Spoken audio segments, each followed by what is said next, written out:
Yeah, welcome kayo sa akin yung mga small vlogger. Walang problema, pumunta kayo dito para matulungan ko kayo. Ayan, anong page nyo? Hindi po. Reels lang po ako sa akin. Reels. Okay. Simple lang, simple. Ano po ba nangyari?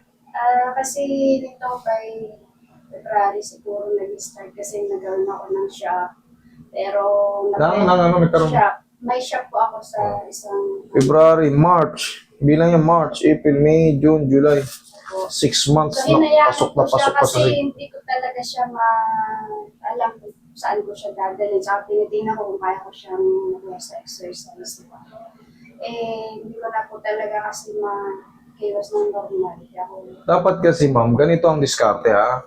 Sa may mga nakakaramdam na mga shoulder pain. Consistent 2 weeks na parang palagi na lang may kirot-kirot sa loob, para nangangalay, masakit-sakit pa rin. Consistent 2 weeks, ipatingin nyo na. Ngayon, nasa 6 months kayo, nakapag-pull, ano na yan, nakapag-ipon na talaga ng pamamagayan sa loob, inflammation sa loob, kaya maaring ang balikat nyo yan, tigas na. X-ray. O sige, let me see. Yung x-ray na yan, wala rin ano yan, makikita fracture, pero yung distance sa mga marunong tumingin ng shoulder, Yung gap. ayan, yung distance or gap, magang maga. Magang maga. Kasi Okay, the acromion interval appears slightly increased for which inferior subluxation is considered. Okay. Ayan. Bone island is seen in the right humeral head. Ang laki ng pamamaga niyan. Tinulak niya ng pababa. Ganito ang itsura niyan dapat. Tignan mo yung balikat. Ay!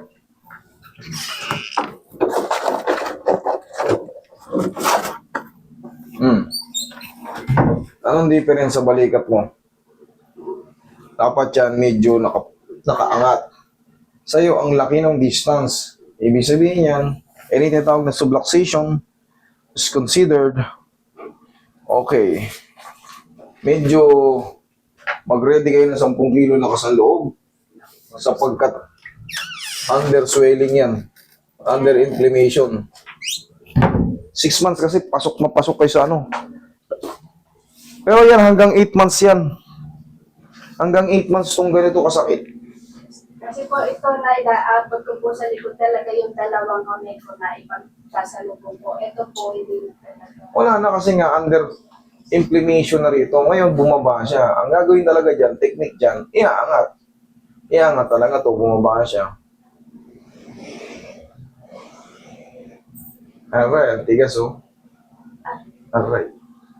Dapat yan, simpleng ganun lang, talagang angat ka agad. Pero pagka kahit simpleng angat, lumalaban ang katawan mo, agoy. Pero, tingin ko naman kaya nyo yan. Wala kayong sakit sa puso? Wala po. Okay, very Ang good. anak ko po ang nag-recommend sa inyo. At lagi niya po pinanonood. Maraming salamat. Anong pangalan ng anak mo? Jerry po. Sir Jerry. Sige. Shoutout sa'yo. O yan. Siya po nagbigay. Sabi, diyan ka pumunta. Hanggang ngayon, no? Mini-message niya ako. Pagkibala ka na eh. Yes. Ano natin yan eh. Kahit pa paano, maraming pumunta rito na ganyan ang kaso. Puro positive naman. May mga nagsi-second session, may mga nagta-third session. Ganun talaga. Minsan hindi kaya ng isang session. Pero mostly positive ang kinakinat lang, relax lang. Oh, Release mo, tanggalin mo muna to. salag ako pag walang sarili. Dadapa ka mamaya eh. Mababasag yan. Palambutin ko muna para sigurado.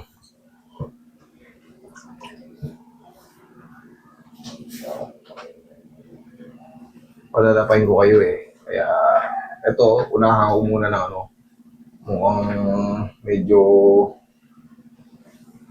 malaking inflammation. Ano yan, attention? Ako pakitwit na lang po. Baka may bagyo. Baka may okay pa siyang Baka may bagyo, Roy. Taas. Wala na po. Ano kaya yan? Ito na Ang pinaka-the best niyan, mag-delete kayo ng mga old videos. Basta wala ako i-upload na sarili ko. Ayun, meron na yun. Naka-record na yun yung iba. Kaso putol. Dapa. Reels lang naman yun, mahaba na yun. Dapa kayo, madam. Naisip ko po siya. Oh, sige. Share niyo na lang po sa YouTube.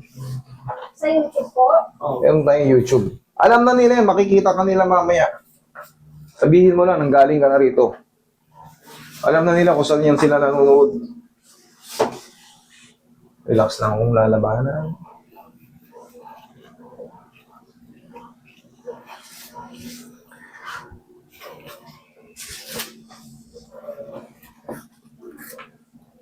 Relax lang. Tumunog. Relax lang. Relax lang. Inhale, exhale. Exhale. Down. Huwag mo labanan. Malalaman ko yan pag nilalabanan nyo. Relax mo lang katawan mo. stay ko kayo ng higa. Yan.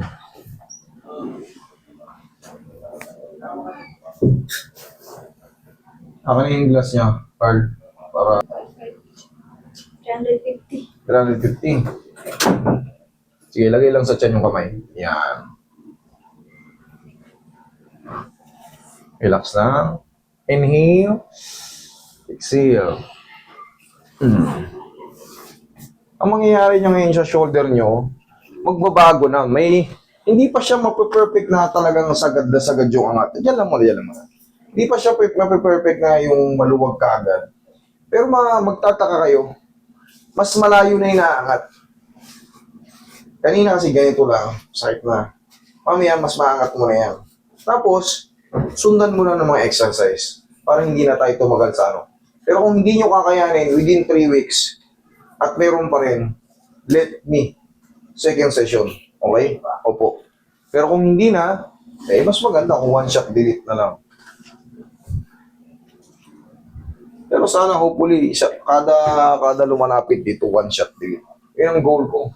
Sana one shot delete natin na kahit mga super frozen. Kahit alam kong, pero nasa sipag lang din naman yan ng ng pasyente na mag-exercise. Lalo kung naramdaman nyo na ba, umangat na. Dire-diretso na yun. Tapos itong mga yan, parang may mga bukol-bukol na yan.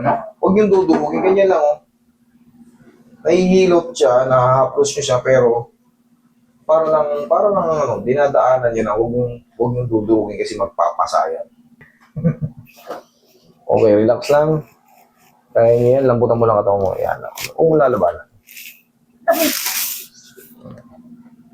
Kaya? Oh, last na to. Ito na yung pinaka-last. Huwag mo lalabanan. Thank you. Iba yung tunog niya.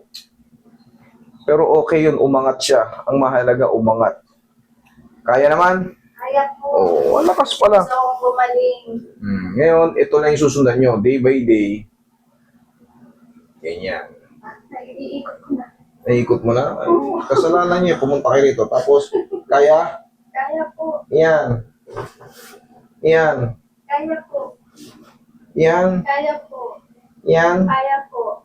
Yan. Opo. 1, 2, 3. Nung nakaraan, sabi mo limited. Pag nasasagad mo na yung dito, malamang, mas lalayo na yan. Ayun. Kasi hindi ko nga siya maya. Ang gusto ko po kasi ito dati na itataas ko talaga na dati. So far, wag muna nating pilitin yung pinakasagad. Wag muna nating i-challenge lahat. Habang lumalayo siya, unti-untiin na lang para hindi makunit. Yung tinatawag nating mga rupture sa ligaments. Ganito, naiikot nyo na. Tsaka kanina pag ginano to, humaharang ka agad eh. Ngayon, medyo, ayan, malambot na. Pero may tightness pa, honestly speaking. Pero yung tightness na konti na yon, wala namang masakit, di ba? Oh, kaya niyo yan. Kaya mo. Sa tingin ko, one shot delete, kaya na yan. Yan. Ganito muna ba mo? Aka na, sige, balik nyo. Ganito muna ang style dyan. Yan, hatakin nyo. Pag ganyan. Yan muna ang stretching. Huwag nyo munang ipilit ng pinakataas. Huwag nyo munang i-challenge kasi under inflammation yan, ganito. Nakita nyo naman yung itsura nung sobrang layo. Namaga siya, tinulak niya yung humerus. So, kailangan natin yan, yung malayong ganyan, isiksik natin ulit dyan. Kasi yun ang tamang posisyon. So, kailangan natin, yan, hindi naman masakit.